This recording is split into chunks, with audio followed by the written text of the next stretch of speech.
우리 신앙이 자라간다는 게 이 고백이 진짜 나의 고백이 되는 것 같습니다. 한번 이렇게 고백하겠습니다. 주밖에는 나의 복이 없습니다.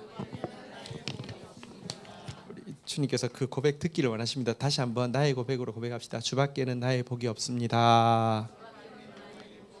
우리 옆에 분들 축복하겠습니다. 나의 모든 즐거움이 당신에게 있습니다. 예. 이전에는 신앙생활 하면서도 성도가 얼마나 소중한지 잘 생각하지 않고도 신앙생활 할 수 있었습니다. 근데 지금 생각해 보면 참 이렇게 하나님을 함께 바라고 또 함께 기도하는 성도가 얼마나 소중한지 이제서야 느끼고 참 선물이구나 이런 생각을 하게 됩니다. 우리 옆분들 한 번 더 이렇게 인사하겠습니다. 당신이 너무 귀한 선물이었습니다. 시작. 네, 고맙습니다. 제가 선물을 많이 받았습니다. 너무 감사합니다. 자, 우리 시편 3권으로 저희들이 이제 들어가서 묵상하고 있는데요. 우리 이제 오늘 아침 말씀에 이어서 시편 74편 9절에서 15절 말씀 오늘 묵상하도록 하겠습니다. 시편 94편 9절 읽고 시작하도록 하겠습니다. 같이 읽겠습니다. 시작. 우리의 표적은 보이지 아니하며 선지자도 더 이상 없으며 이런 일이 얼마나 오래일는지 우리 중에 아는 자도 없나이다. 자, 시인이 지금 이스라엘 유다가 바벨론에 의해서 멸망하고 성소가 회파되어진 상태에서 아마 예루살렘에 거주하고 있는 어떤 사람으로 보이는데요. 자, 이 상황에서 지금 보니까 우리의 표적은 보이지 아니합니다라고 이야기합니다. 여기서 말하는 우리의 표적이 무엇일까요? 여기서 말하는 우리의 표적, 그러니까 은혜의 표적, 하나님이 우리와 함께 하신다는 표적, 은총의 표적. 이것은 앞에서도 다룬 바와 같이 하나님께서 이 이스라엘에게만 유일하게 주셨던 특권인 시온의 성소가 불탄 것을 이야기합니다. 달리 말하면 예배가 회파되어진 것을 이야기합니다. 우리 오늘 본문으로 한번 돌아가 볼까요? 2절, 3절에 보면 이스라엘이 왜 특이한 존재이냐? 옛적부터 얻으시고 속량하사 주의 기업의 지파로 삼으신 주의 회중을 기억하시며, 그러니까 하나님이 옛적부터 값 주고 사서 자기 기업으로 삼았다. 대가를 지불하고 사서 자기 백성 삼았다 하는 점에서 특이한데요. 값 주고 사신 것으로 끝난 게 아닙니다. 주께서 계시던 시온산도 생각하셔서 그랬는데 그리고 나서는 이스라엘 백성들에게 주신 최고의 특권이 시온을 주신 것이죠. 예배를 주신 것이죠. 하나님과 교제할 수 있는 특권을 주셨죠. 값 주고 사서 뒷방에 둔 게 아니라 나를 예배할 수 있도록. 예배라는 것은 입맞춤하는 것이고 예배라는 게 정말 하나님과 교제하는 것이잖아요. 근데 이 예배가 최고의 은총인데요. 이 은총의 표징이 사라졌다라고 이야기를 하고 있는 것입니다. 여러분들, 하나님이 우리에게 은혜를 주고 있는 증거를 무엇으로 삼으십니까? 예를 들어 일이 잘 풀리고 있으며 하나님 나에게 은혜를 주시나 보다 그렇게 생각할 수 있지만, 일이 잘 풀리는 것만으로 하나님 나에게 은혜 주신다라고 생각하면요, 불안할 때도 있습니다. 언제까지 이게 잘 될까? 언제까지 이렇게 잘 될까? 그리고 또 정확하지 않을 수도 있습니다. 왜냐하면요, 일이 잘 되는 것은요, 사단도 잘 되게 할 수 있습니다. 돼지 살찌우듯이 풍요로 유혹할 수 있습니다. 근데 한 가지 진짜 은총의 표징이고, 그게 임하고 있을 때는 두려운 마음, 불안한 마음이 전혀 없는 게 뭐냐고 하면요, 예배의 은혜가 임하면 예배에서 주님의 임재를 확실히 느낄 수 있고, 예배에서 거친 우리 마음에 하나님의 은혜가 임하면 이건 정말 은총의 표적입니다. 오늘 여기 우리의 표적은 살아 보이지 아니하면인데, 여기서 말하는 표적은 예배를 이야기합니다. 예배에 임하는 하나님의 은혜, 예배에 임하는 하나님의 임재가 사라졌다는 것이죠.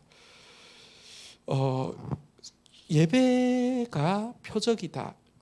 이것을 믿음의 선진들은 깨닫고 있었던 것 같아요. 사사기 6장 17절 한번 볼까요? 사사기 6장 17절. 자, 하나님이 우리와 함께 하시면 어떻게 이런 일이 있을 수 있습니까? 라고 기드온이 외치니까, 그래서 내가 왔지 않느냐. 라고 이야기합니다.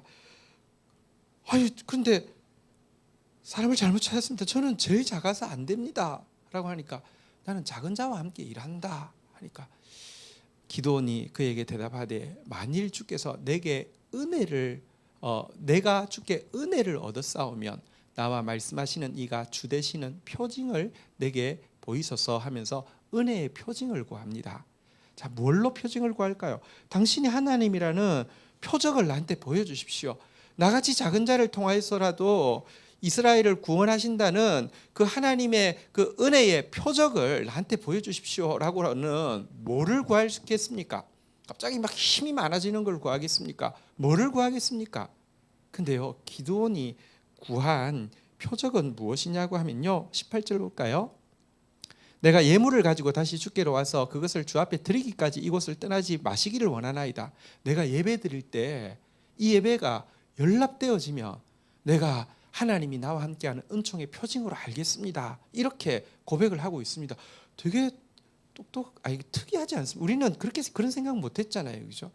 예배가 무슨 특별한 표적이야 이렇게 생각할 수 있는데요. 이렇게 하고는 여러분 예배 드리기 위해서 19절 한번 읽어보도록 하겠습니다. 19절 같이 읽겠습니다. 6장 19절 읽겠습니다. 시작.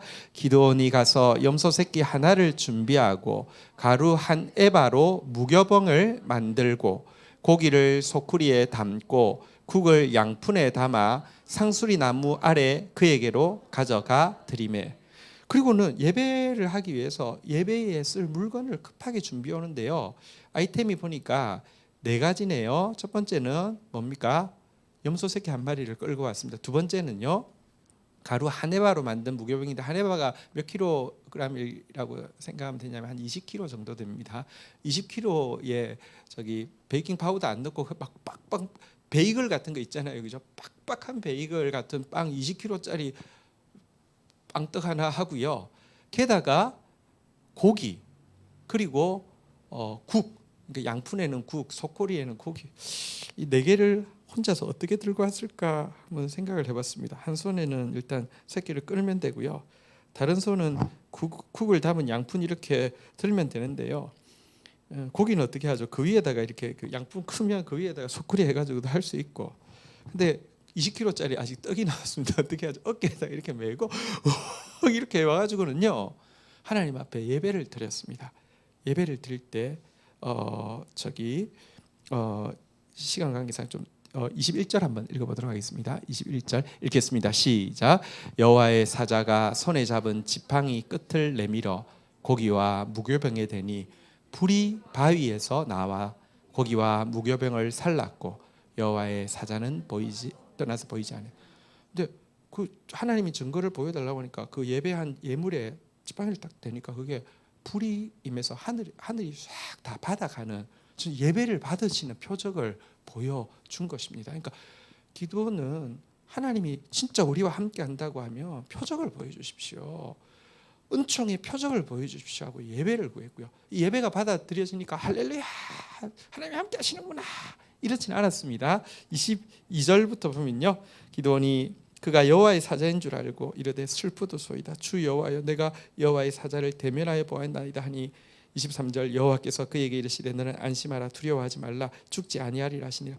예배가 드려지고 하나님의 임재가 임하니까 자기의 죄가 더 깊이 깨달아져서 죽을 것처럼 두려워하는 회개가 임하고요. 근데 그에게 안심하라, 두려워하지 말라고 하고 나니까 그 유명한 단어가 24절에 나옵니다. 같이 읽겠습니다. 시작. 기드온이 여호와를 위하여 거기서 제단을 쌓고 그것을 여호와 살롬이라 하였더라. 그것이 오늘까지 아비에셀 사람에게 속한 오브라에 있더라. 그러니까 예배를 통하여서요, 진짜 회개가 임하고 예배를 통하여서 여호와 샬롬 평강이 임하고 예배가 하나님이 우리에게 은혜를 주고 있다는 표적입니다. 내가요 사실은 특별한 문제가 없는데도 예배에 나왔는데 은혜가 안 되는 것은 지금 무언가 지금 하나님 임재가 잘 안 느껴지는 것은 무언가 문제가 있는 것입니다. 근데 또 반대로 내가 너무 부족하고 내가 너무 죄인이고 해도요, 예배 자리에 나오는데요 주의 임재가 있고 은혜가 임하고 있다고 하면 부인할 수 없이 하나님의 은혜가 임하고 있는 증거이거든요. 어쨌든 이 시인은 그런데 어쨌든 이 예배에 주의 임재가 더 이상 느껴지지 않고 은총이 느껴지지 않으니 정말 소망이 없다라고 지금 9절 오늘 시편 74편 9절에서 이야기를 하고 있는 것입니다. 여러분 우리 공동체가 하나님 앞에 감사해야 될 것이 있습니다. 공동체의 예배의 자리에마다 하나님의 임재가 느껴지고 성령의 교통하심이 느껴지고 하나님의 은혜가 있다는 것은 우리가 여전히 작은 공동체이고 여전히 또 우리 구성원 하나하나 특별히 목사인 저부터 막 문제투성이 부족함 투성이지만 하나님이 은혜를 주고 있다는 가장 확실한 표적입니다. 저는 예배 때마다 생각합니다. 제가요 물론 최선을 다해서 준비합니다. 예배를 위해서 최선을 다해서 준비하는 편입니다. 근데 그 내가 준비한 걸로 하는 게 아니라 예배에 설 때 하나님 주시는 은혜를 강단에 있는 저부터가 많이 느낍니다. 그러면서 너무 감격이 됩니다. 하나님이 우리 예배를 돌아보시는구나. 우리 예배에 임재하시는구나. 하나님이 다음 세대 교회에 쓰고 있구나. 예배를 받으시는구나. 너무너무 감격하게 됩니다. 여러분 이 표적이 있음에 감사하는 저와 여러분 되기를 주의 이름으로 축복합니다. 시인이 또 절망하는 이유는요. 한번 따라했습니다. 선지자도 더 이상 없으며 선지자가 없어진 것에 대해서도 절망을 하고 있습니다. 여러분 지금 예루살렘이 멸망하면서 예레미야도 에스겔도 다니엘도 그 시대에 활동하던 선지자들이 모두 다 사라져 버렸잖아요. 예레미야도 이집트로 이렇게 끌려가듯이 내려가가지고 죽었고요. 에스겔도 다니엘도 다 지금 바벨론에 가 있고요.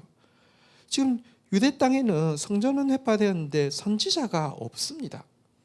말씀의 빛이 사라졌다는 게 얼마나 암울한 일인지 모릅니다. 이런 일이 얼마나 오래일는지 우리 중에 아는 자도 없습니다. 예배의 임재가 없고 선지자는 말씀을 상징하잖아요. 말씀의 인도가 없는데 더 답답한 것은 이게 얼마나 갈지 모른다는 것입니다. 여러분 여행객과 난민의 차이가 무엇일까요?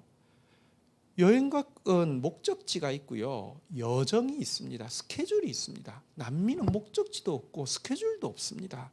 여러분 우리가 외국 간다 그러면 어떤 느낌이 드십니까? 막 이렇게 뭔가 이국적이고 뭔가 기대가 되고 코로나 때문에 하도 못 나갔는데 나가면 좋겠다 이렇잖아요. 그죠? 근데 똑같이 외국 간다 하지만 난민에게 외국 간다는 것은 너무나 큰 공포인 게 왜 그럴까요? 목적지가 없어요. 아무도 환영해 주는 목적지가 없고 또 여정이 없어요. 시간 계획을 짤 수가 없어요. 내가 어떻게 할 수가 없어요. 근데 지금 저들의 상황이 그렇다는 것입니다. 얼마나 오래일는지 아는 자가 없다. 말씀의 인도가 없는 상태에서 내가 지금 인생을 걸어가고 있다는 것은요.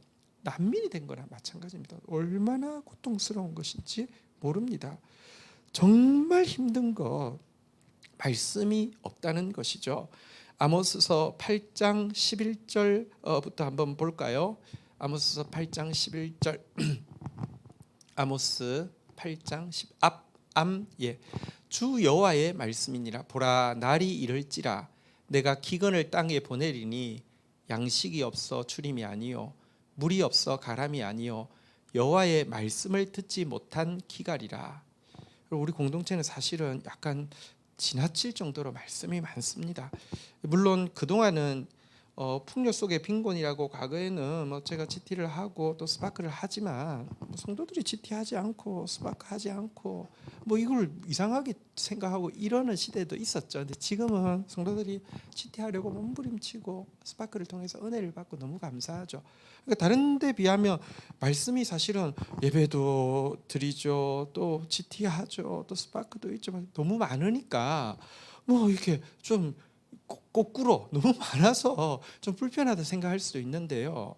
보십시오. 보라 날이 이를지라 내가 기근을 땅에 보내리니 여호와의 말씀을 듣지 못한 기갈이라라고 이야기인데 그런 공포가 느껴집니다. 하나님 말씀을 거두어 가시면요. 그걸로 끝입니다. 그때부터는 흉내는 낼 수 있겠지만 말씀이 아닙니다. 말씀의 역사가 없고요. 예배의 임재가 사라지는 때가 있을 수 있습니다. 이때가 되면 어떻게 되느냐? 12절 보니까요. 사람이 이 바다에서 저 바다까지 북쪽에서 동쪽까지 비틀거리며 여호와의 말씀을 구하려고 돌아다녀도 얻지 못하리니 하나님이 말씀을 딱 닫으면요 아무리 방황해도 말씀 하나도 들어오지 않는 때가 있을 겁니다. 그렇게 되면 어떻게 됩니까? 13절 한번 같이 읽어볼까요? 읽겠습니다. 시작. 그날의 아름다운 처녀와 젊은 남자가 다 갈아여 쓰러지리라. 그럼 지금 막 싱싱하고 아름답게 막 자라던 사람도요 말씀 없으면 끝장입니다.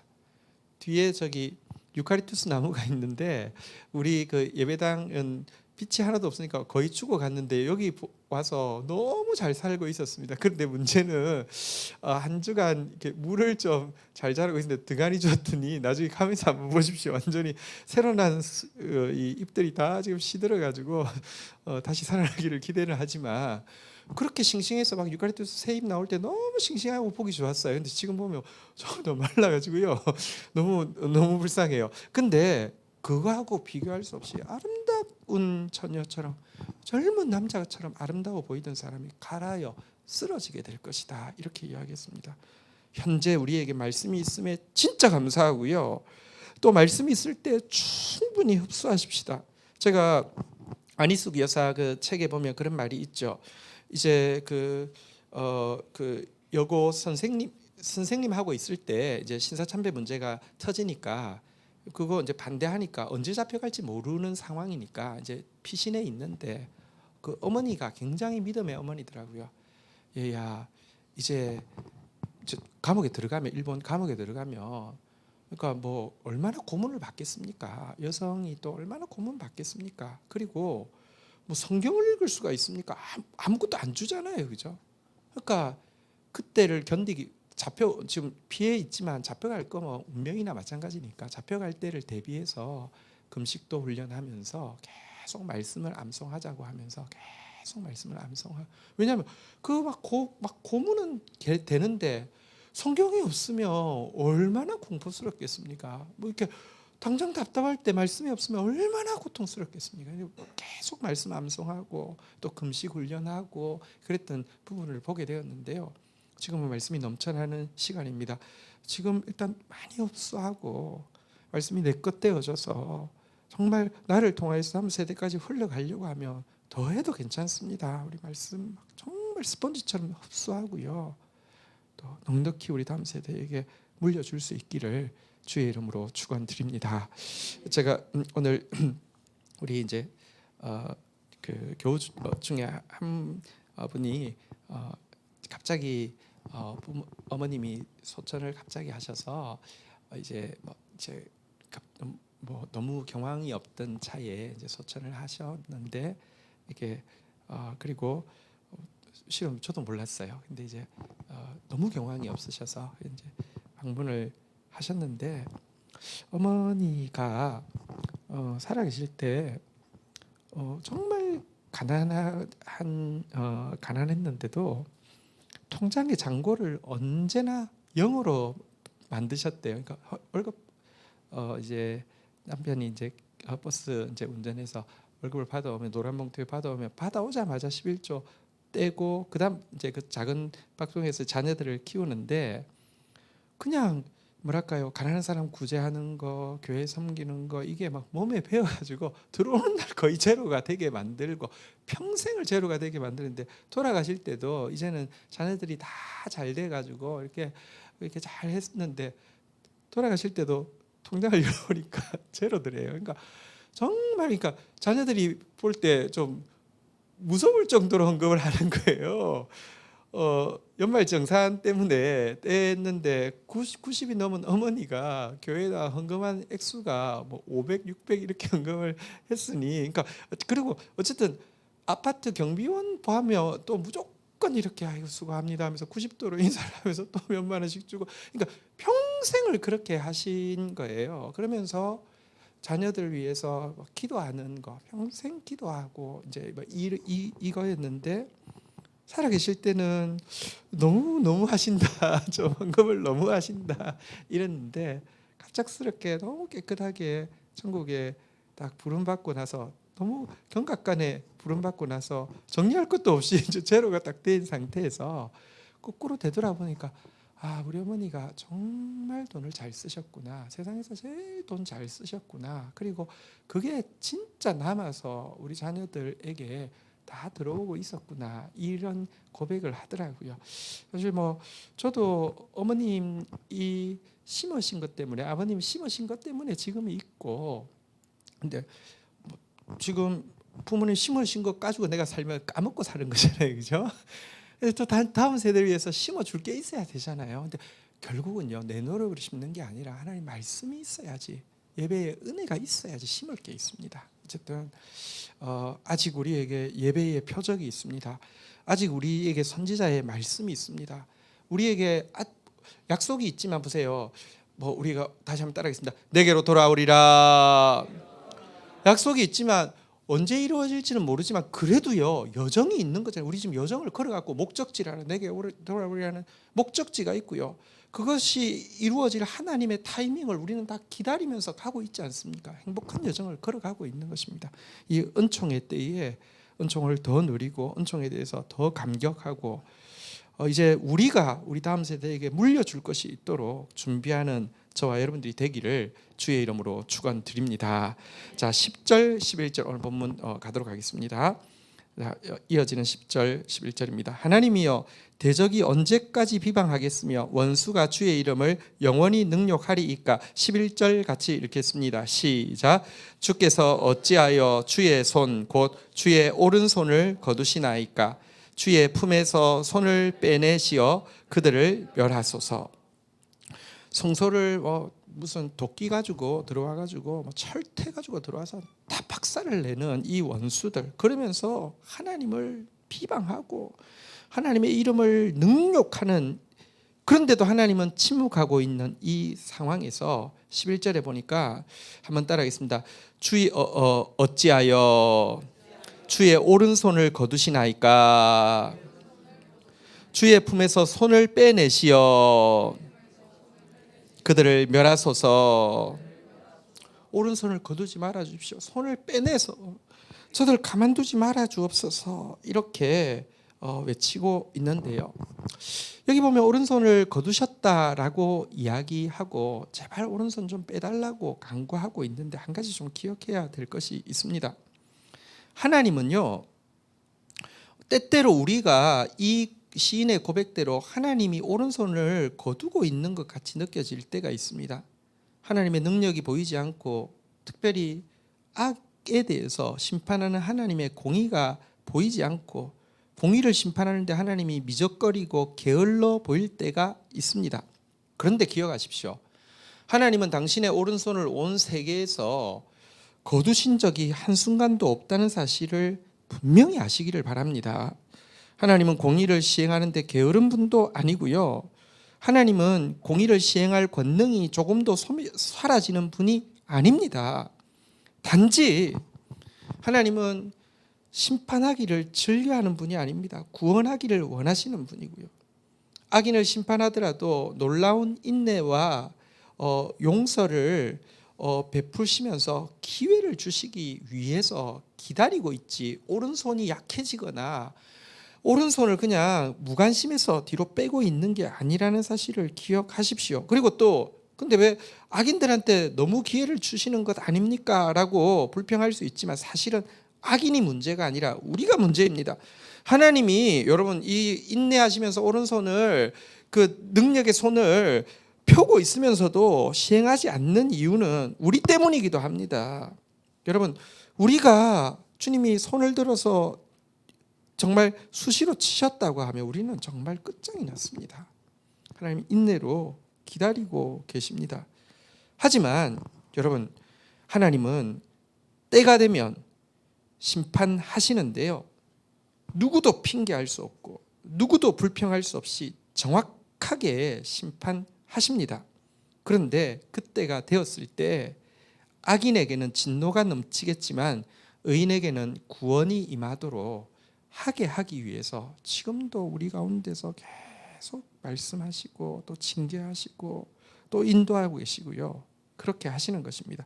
출애굽기 15장 6절부터 보면요, 하나님의 이 오른손, 권능의 오른손으로 진노를 행하시는 장면에 대해서 이야기합니다. 출애굽기 15장 6절부터 보면 여호와여 주의 오른손이 권능으로 영광을 나타내시나이다. 여호와여 주의 오른손이 원수를 부수시나이다. 7절 보니까요. 주께서 주의 큰 위엄으로 주를 거스르는 자를 엎으시나이다. 주께서 진노를 발하시니 그 진노가 그들을 지푸라기같이 사르나이다.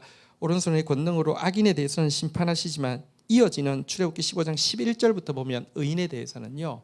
그의 오른손으로 구원하신다라고 이야기합니다. 여호와여 신중에 주와 같은 자가 누구니까 하면 따라하겠습니다. 주와 같은 자가 누구니까? 주와 같이 거룩함으로 영광스러우며 찬송할 만한 위엄이 있으며 기이한 일을 행하시는 자가 누구니까? 12절 같이 읽겠습니다. 시작.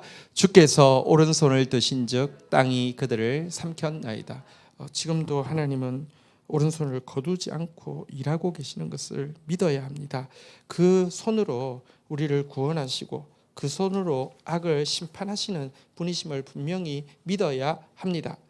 자, 어쨌든 이 하나님의 침묵, 하나님이 손을 거두신 것 같은 상황, 그리고 말씀은 사라지고 예배는 그 예배의 은혜는 없어졌으며 시기가 언제일지 알지 못하는 상황 가운데 있을 때 신자는 무엇을 할 수 있을까요? 오늘 본문으로 돌아가겠습니다. 자, 이제 12절 오늘 본문 시편 74편 12절에 보면 시인은 이렇게 고백을 하고 있습니다. 같이 읽겠습니다. 시작. 하나님은 예로부터 나의 왕이시라 사람에게 구원을 베푸셨나이다. 자, 은총의 표적이 사라졌습니다. 말씀의 빛이 사라졌습니다. 그래도 그런 때에 성도가 가장 지혜롭게 할 수 있는 게 뭐냐고 하면 하나님이 행하신 일을 기억하고 회고하는 것입니다. 하나님은 한번 따라하겠습니다. 예로부터 나의 왕이시라. 하나님 나의 왕이시라고 고백하면서 옛적부터 온 땅과 만민 가운데서 행하신 구원의 일들을 회고하고 있습니다. 과거를 회고하는 게 여러분 사람은 과거를 자꾸 회고하는 게 안 좋을 수도 있습니다. 과거의 영광에 그냥 사는 것이고 이제 오지 않을 미래에 대한 불안 때문에 과거를 못 벗어나는 사람도 있습니다. 그러나 신자가 과거를 회고하는 것은 다릅니다. 왜냐하고 하면 과거에 일하신 하나님은 미래에도 일하실 것이기 때문입니다. 하나님은 알파와 오메가십니다. 과거에 행하신 것 미래에도 행하실 것이되 더 갈수록 더 풍성하게 일하실 것입니다. 그래서 이전에 행하신 하나님의 일들을 기억하면서 그를 격려하고 있는데요. 이전에 하나님 행하신 일의 핵심은 무엇이냐? 여러분 구약에서 이전에 하나님이 하신 일을 회고한다고 할 때 핵심이 뭘까요? 홍해를 가르고 출애굽을 완성하신 일을 이야기합니다. 메마른 광야에서 자기 백성들을 지키시고 언약의 말씀을 주신 것을 이야기합니다. 이게 회고하는 내용인데요. 우리도 마찬가지입니다. 때때로 여러분들 은혜가 없는 것 같고 말씀이 없는 것 같을 때가 있을 수 있습니다. 그런 광야의 때가 있을 수 있습니다. 하나님의 침묵의 때가 있을 수 있습니다. 그때 우리가 잊지 않고 회고해야 될 신약의 성도가 잊지 않고 회고해야 될 하나님의 일은 무엇일까요? 십자가 사건입니다. 예수 그리스도의 십자가를 생각하는 것, 예수 그리스도의 십자가를 생각하는 것만큼 우리에게 가장 확실한 은총의 방편이 없습니다. 가장 힘든 순간, 또 내가 가장 부끄러운 순간, 아무도 없는 순간, 아무도 보이지 않는 순간 십자가를 생각하면서 옛부터 구원을 베푸셨나이다. 주의 십자가를 바라보는 게 신자의 지혜인데요. 13절부터 보면 여기에 내용이 바로 출애굽과 이제 그리고 광야에서 자기 백성을 지키신 일임을 보여주고 있는데요. 13절부터 15절까지 읽고 보도록 하겠습니다. 주께서 주의 능력으로 바다를 나누시고 물 가운데 용들의 머리를 깨뜨리셨으며 14절 리워야단의 머리를 부수시고 그것을 사막에 사는 자에게 음식물로 주셨으며 15절 같이 읽도록 하겠습니다. 읽겠습니다. 시작. 주께서 바위를 쪼개어 큰 물을 내시며 주께서 늘 흐르던 강들을 마르게 하셨나이다. 자, 돌아보면서 기억하는 거 13절에 보니까 능력으로 바다를 나누신 일, 그러니까 홍해를 가르신 일이죠. 출애굽을 완성시키신 일이죠. 자, 그리고 조금 내려가서 15절에 보니까 광야에서 아무것도 없는 광야에서 바위를 쪼개서 큰 물을 내시기도 하고요.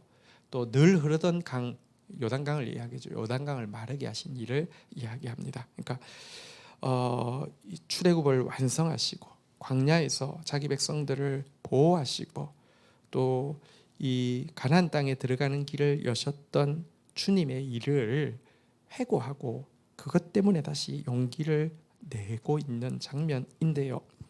특별히 여기서 한 가지 조금 유념해서 볼 것이 있어서 이것만 보고 말씀을 정리하려고 합니다. 13절로 다시 가서요. 여러분 바다를 쪼개실 때에 바다를 나누실 때에 한번 따라하겠습니다. 용들의 머리를 깨뜨리셨으며 이 바다를 나누는 것 자기 백성들에게는 바다가 나누어지는 것은 홍해가 나누어지는 것은 구원의 길이 확 열리는 것인데 이게 동시에 이 용 사탄을 이야기하죠. 사탄의 머리가 깨지는 것이다라고 묘사를 하고 있습니다. 14절에는 보니까요. 여러분 광야에서 사막에서 이스라엘 백성들이 이 광야에서 무엇을 먹었습니까? 만나를 먹었잖아요. 그죠? 하늘에서부터 만나가 막 내렸는데 이 만나를 무엇이라고 이야기하냐고 하면 리워야단 머릿고기라고 이야기를 하고 있습니다. 여러분 그 이렇게 잔치 가면 아니면 뭐 요즘은 잔치가 잘 없으니까 장례식장 가면 돼지 그 수육 누른 거 나오잖아요. 그죠? 뭔지 아시죠? 이렇게 저기